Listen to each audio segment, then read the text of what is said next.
from Hawaii, and I'm currently living in Round Rock, Texas, and I'm a playlist curator.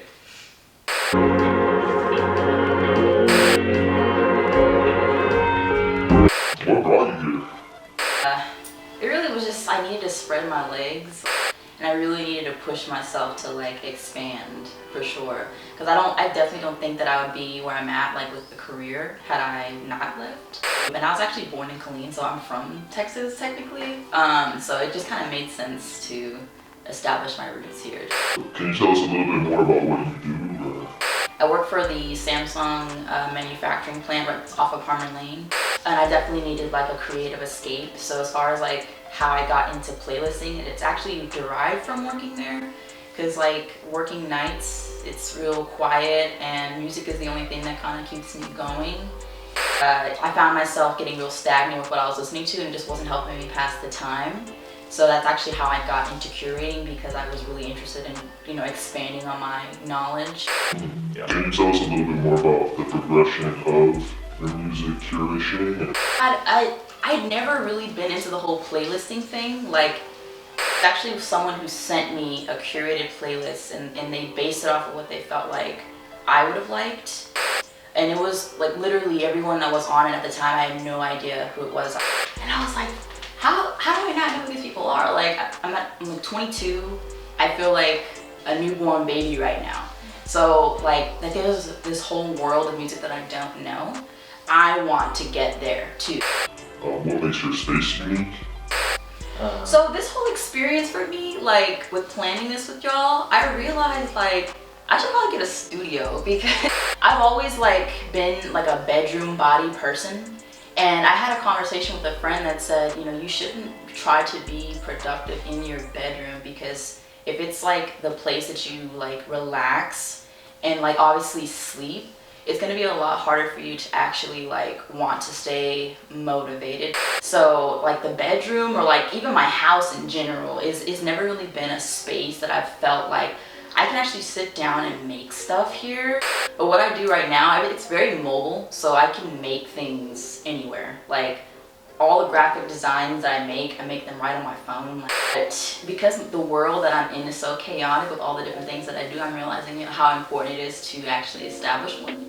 So thank you guys, actually. Okay, so yeah, actually I did go to college for studio art, so my base really is in like drawing and painting. I think there's a time in your life when, you know, your parents are putting crayons in your hand like just as a thing to keep you busy, and there's going to be a time where you're going to separate from that, where when you can make choices for yourself, like do I want to continue with the crayon, or do I want to take interest elsewhere? And I never really put that crayon down.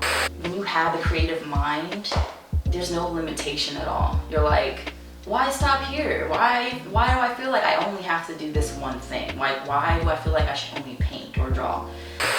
So naturally, for those that do make music, it is an art. It's an artistry. So it kind of went hand in hand with me taking an interest in it. What I consider as my space would be my community, which I'm a lot more like embedded in now at this point, like more than I have been ever in my life. And the people around me, the people I've been able to meet, have definitely impacted how I curate. And so what would you say fuels your creativity / imagination? Being creative is just fun. It's like, I can't imagine life without it, you know what I mean? It's like, I don't know. It definitely, it saved me a lot. Being marginalized, especially as like a black woman in America and the world, like you feel the limitation, right? So the fact that I can create and no one can stop me from doing that definitely fuels me for sure. I definitely find inspiration in like people like y'all, like community, people that I can talk to that are gonna open my mind to other possibilities. Who would you identify as your dream collaboration? Be Pharrell. Cause think about like how long and how far he's come, and how his hands are in so many different things, and he looks great. Like Adrian Armstrong, right? He's a multidisciplinary artist, and he actually he is the founder of Brown State of Mind.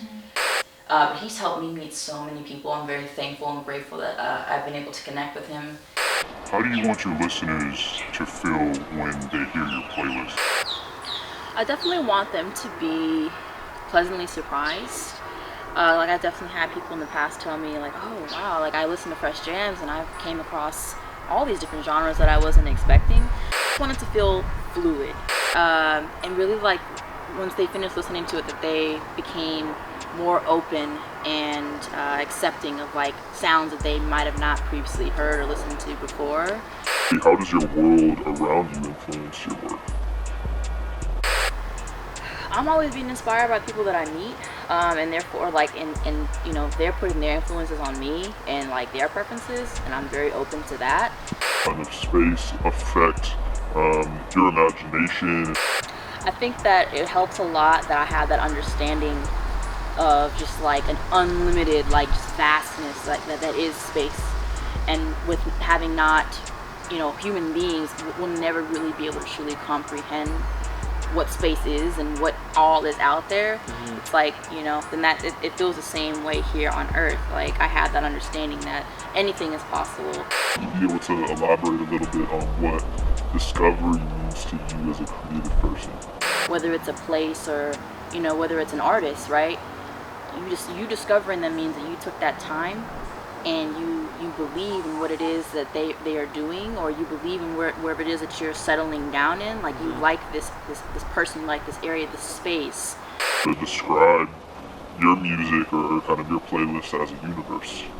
I imagine it being like some like a not like a jungle, but like a rainforest or something with all these different like species and waterfalls and rainbows and all these like amazing flowers and shit like that, and just like a paradise, you know, an oasis, I guess.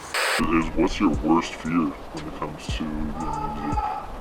Yeah, I mean, I spend a lot of time on it every week. It's definitely, the reason why I share it every week is because I would hope that, you know, people could give it the time of day and, you know, discover along with me.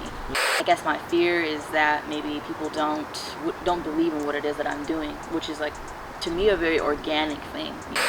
What kind of growth do you think you've experienced in turn from making this playlist? Well, when I first started it, I didn't know half the people that I know now. So that in itself has been a blessing with like, from first playlisting to now like writing about music, I've been able to meet so many awesome people, not even just locally, like from all over the place.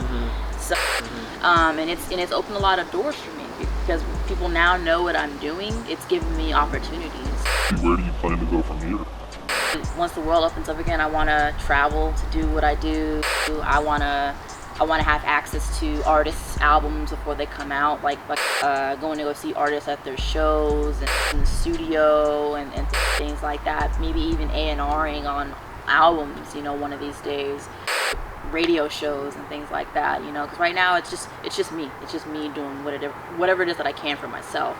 Do what I love to do and hopefully be able to retire doing what I love to do and not having to work for anybody but myself. So no worries, outfit change, you know. This is gorgeous. Alright, I'm really feeling this one. Thank you.